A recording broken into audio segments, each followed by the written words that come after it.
Ja, hallo, ich möchte euch unser Starter-Set vorstellen für Blattschalenameisen. Das ist die kleinere Variante, die wir anbieten. Die besteht einmal aus einem Futterbehälter, beziehungsweise der Bereich, da wo die Tiere halt die Blätter drin haben oder wo wir die Blätter halt reingeben. Die Tiere zerschneiden ja die Blätter und machen daraus einen Nährboden für so einen Pilz. Der Pilz wäre dann hier drin. Ähm, Hier muss man nachher darauf achten mit Luftfeuchtigkeit, Temperatur. Und der alte Pilz, Pilzreste, verstorbene Tiere oder Futterreste, die werden halt dann einfach hier in dem Behälter dann nochmal platziert. Das wäre dann die Abfallkammer, nennen wir die jetzt mal. Mit enthalten ist hier noch so ein Schutzrahmen, der kommt hier nochmal mit drauf. Das heißt, ich kann hier drinnen in den Becken hantieren, ohne dass die Tiere dann irgendwie rauskommen. Es gibt dann noch eine sichere Abdeckung, wo man verschiedene Elemente hier nochmal einstecken kann, die ich nachher im Detail nochmal erkläre. Genauso wie das Bodensubstrat, was dann nochmal reinkommt, was dann auch ideal für das Pilzwachstum ist. Mit enthalten ist dann auf jeden Fall das zum Verbinden der Behälter, dieses Rohrsystem. Dekoration, eine Fotorückwand, die man hinten nochmal platzieren kann, legen wir einfach dem Set hier nochmal mit bei. Wir haben Stopfen und Gittereinsätze, um das Ganze zu verschließen. Thermohygrometer, ganz wichtig, zum Messen der Temperatur und Luftfeuchtigkeit in der Pilzkammer. Wir haben noch eine Tränke. Hier ist die Eigenschaft, dass man hier Wasser halt reinfüllt. Es ist ein Schwamm enthalten.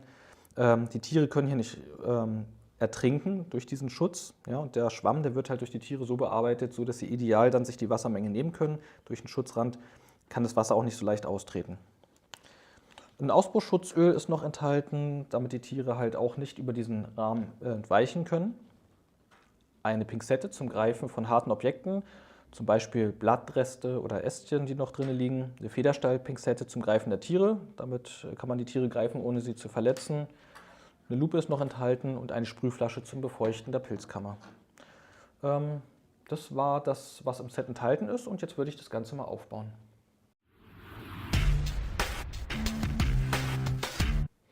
So, zunächst werden wir hier die Becken miteinander verbinden.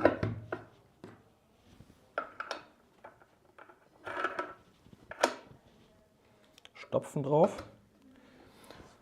Und dann werde ich hier das Bodensubstrat einfüllen. Also ich nehme hier etwas von diesem, wir nennen es jetzt Regenwaldboden. Die Besonderheit hier ist einfach, es ist eine Sand-Lehm-Mischung mit Torffasern drin. Die haben halt den Vorteil einmal, dass für den Pilz, der hier dann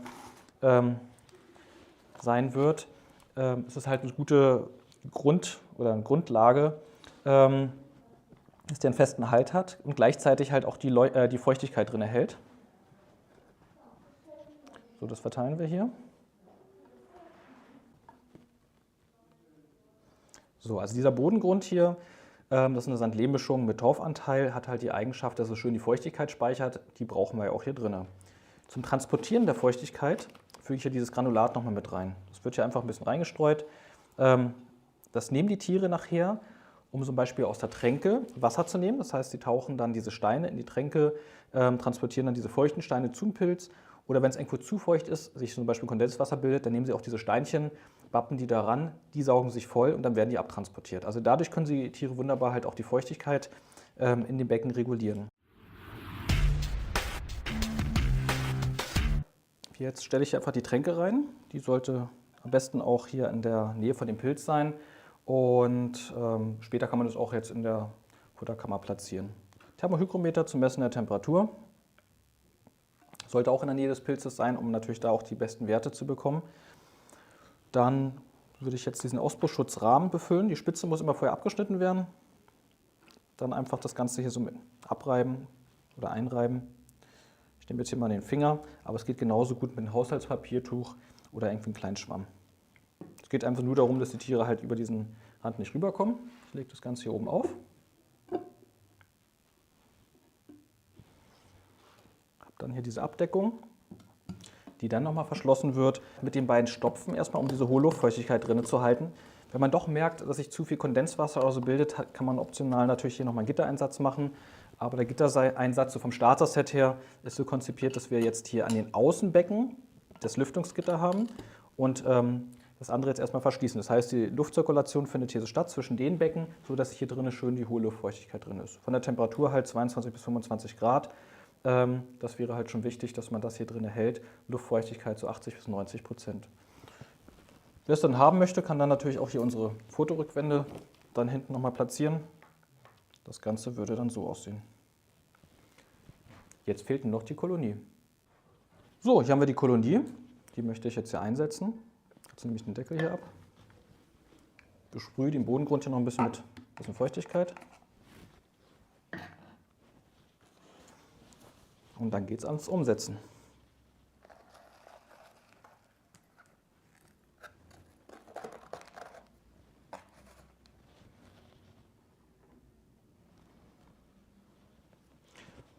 Ups, eine noch dazu.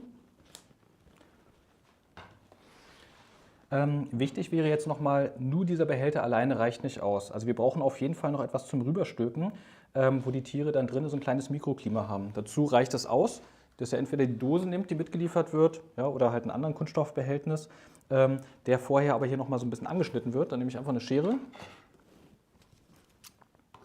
schneide einfach eine kleine Ecke nochmal mit rein. Ja, also nur, dass die Tiere halt auch rein und rausgehen können. Und dann packe ich das Ganze hier drüber. Die Tiere werden im Laufe der Zeit hier unten einfach das Bodensubstrat noch mal ein bisschen anbauen, ein bisschen Material reinnehmen, also so wie die Tiere das halt brauchen, um das optimale Klima für den Pilz zu schaffen. Ja, und damit hätten wir das Ganze jetzt auch schon. Jetzt fehlt eigentlich nur noch das Futter, das werde ich jetzt dort reingeben.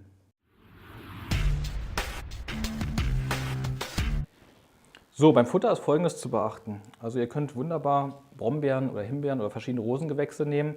In dem Fall habe ich jetzt hier Brombeeren genommen. Damit die frisch bleiben, die Äste, einfach eine kleine Vase, also ein Gefäß mit Wasser befüllen, dann bleiben die halt längere Zeit frisch. Wenn es natürlich eine große Kolonie ist, ist es auch nicht so wichtig, weil dann schneiden Sie die Blätter eigentlich auch im Nu weg. Alternativ bieten wir auch nochmal an, also optional, solche getrockneten Rosenblüten. Die werden auch gerne genommen, probiert es einfach aus.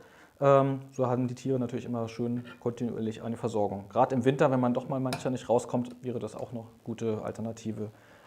Wir schneiden jetzt die Blätter, machen ja diesen Nährboden für diesen Pilz und damit der Pilz gut wächst, sind ja diese Temperatur und Luftfeuchtigkeit sehr wichtig. Wenn die Umgebungstemperatur nicht optimal ist, sprich vielleicht zu kalt oder zu warm, also in der Regel meistens zu kalt, 22 bis 25 Grad braucht der Pilz, dann müsst ihr natürlich dann damit arbeiten. Ist es zu warm mit einem Ventilator, kann man dementsprechend die warme Luft auch wieder rausziehen, aber meistens ist es ja doch vielleicht zu kalt im Gegensatz zur normalen Raumtemperatur.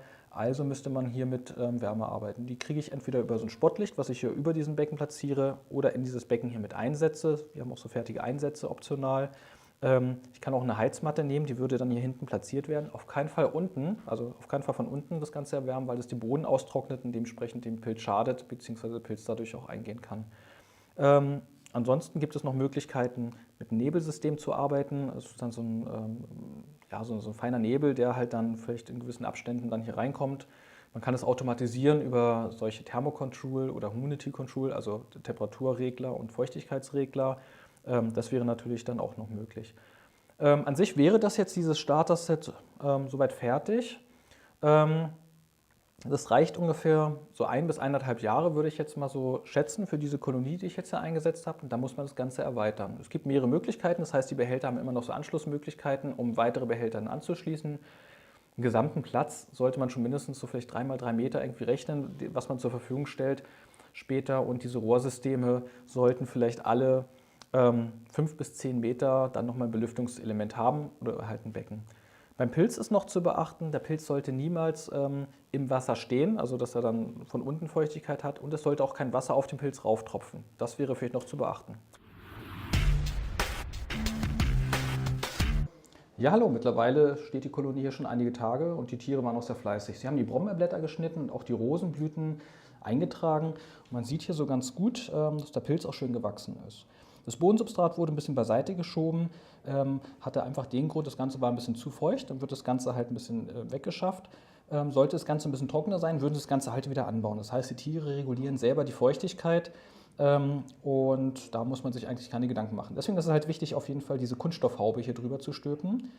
Die Abfälle bringen die Tiere auch raus. In dem Fall, weil es eine sehr kleine Kolonie ist, haben Sie das jetzt erstmal in diese Röhre temporär platziert. Ja, man könnte das beschleunigen, indem man das jetzt nochmal hier auskippt und in die offizielle Abfallkammer reingibt. Weil diese Abfälle, die haben so einen Eigengeruch. Und wenn es dann dort liegen würde, würden die Tiere das auch künftig machen. Wenn es nicht stört, man kann es auch erstmal hier drinnen lassen. Also mittlerweile würden die Tiere das auch mal ein bisschen weiter rausschieben. Wenn das Ganze auch so aufgebaut ist und so auch bei euch aussieht, habt ihr auch alles richtig gemacht.